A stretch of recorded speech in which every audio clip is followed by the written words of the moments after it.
Դուք արդեն բոլորը վճարվելու եք 10%-ով, իսկ այդ 5%-ը գոյություն չունի, այդ հաշվարկն էլ իրանց անելուց հետո չեն իմանում, ինչքան կիջնի, միգուցե բարձրանա, մի հույս դրեք, չկա, բոլորը խաբեություն ա։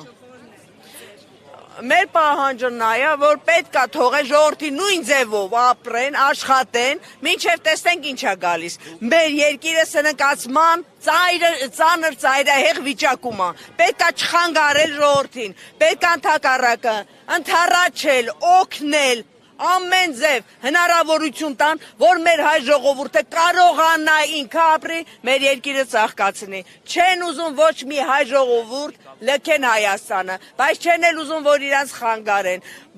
Մենք ուզում ենք ուղղակի պարզեցված հարկ լինի, որ բոլորի համար հասանելի լինի, մենք ոչ մեկս, մենք առևտրական ենք, մենք ոչ մեկս տնտեսագետ չենք, ամեն մեկը ինչ որ գումար հայթայթելով ինքն իր